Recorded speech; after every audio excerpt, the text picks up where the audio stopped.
Portland Meadows here on Oregon Championship Day. Track and handicapper Matt Jukic joining you once again here. Races 7 through 10 on the 10 race card. Lots of stakes action to be had. And if you're playing the Pick 5 with that carryover, $8,316, it might really be like a Pick 4. You do have almost a free bingo square. I think Cozy's Kit Kat is a very likely winner in race 6. Let's have a look at the Pick 4 then if you are going to single her. So in race 7, it is the Bill Weinberg. Going to go 3 deep in here. It's kind of an interesting race.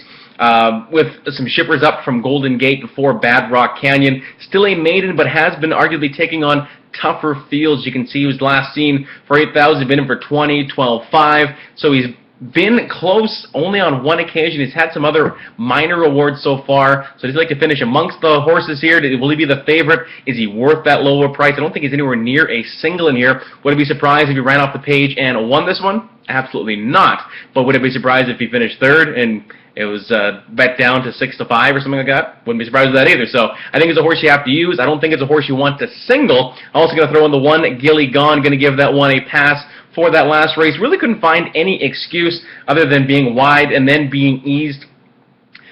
Is back to the races here. That's had to work since that November 30th effort. But if you look back to the race, 2 back was a good second in the Willamette River behind the very impressive O'Derrick that day. Has speed, has the rail, might just need to get to the lead. Wouldn't be surprised to see this one hustled out of the gate in the early going. Again, taking the 4, Bad Rock Canyon as well. Long shot in here, hoping to get a bit of a price around that 6-1, 8-1 range on the 6, Adam Bo Grinder. It is a first-time starter, and obviously not the easiest of spots, giving up a little bit of experience.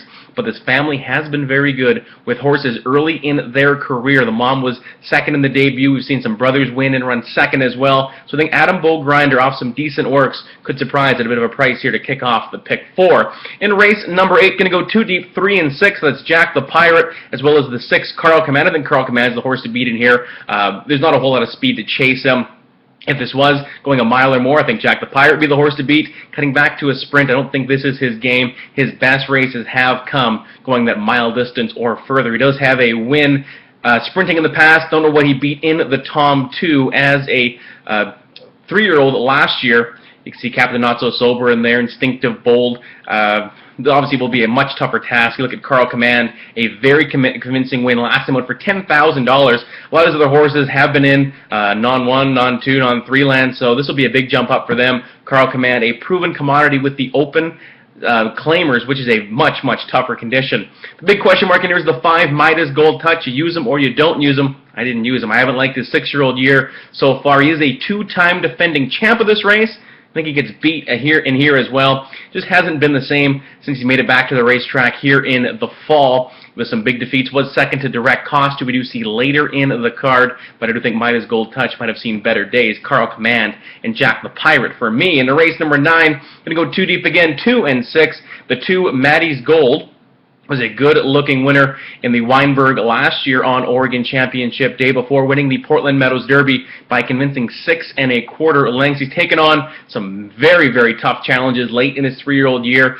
Was in the Frog Lake Handicap, showed up in the Mountain Hood, ran a good 4th that day, beat 3 lengths. I think the biggest thing is, though, he's been sprinting. He might be a better router. We saw him able to pull away from a field that day. He doesn't need to have the lead early. Can sit behind the leaders, make that one run. I think Maddie's Gold will be very tough. Another one you're going to want to use is the 6, Stony River. Good second behind Grinder. Sparks Aglow last time out was second in an allowance race. Had a good try. And Emerald there for 7,500 non-2 lifetimes. I think he can make it through that leg with those 2, 2 and 6 into the last. If you wanted to cut down on the ticket, I think the 5, Direct Cost, is the horse to beat in here by far. Nice win for 5,000 last time out, defeating Midas Gold Touch. We talked about earlier, Seattle Diner in that race as well. This horse was much, much the best. 6 lengths between him and Seattle Diner in there. I think you could do a whole lot worse for a single. Direct Cost, most likely the one in the last. We are going to throw in the 10, Sue Sami, though, trying to spice up the price in the anchor leg here. Rigoberto Velasquez. Jesse Velasquez sends this one out. Obviously having a very good meet, hitting at 36%, 25 wins to his credit already. I think they would have claimed this guy. Looking at this spot, an allowance $2,500 with a big pot for these horses here. Sue Sami, not a bad 4th last time with the open claimers.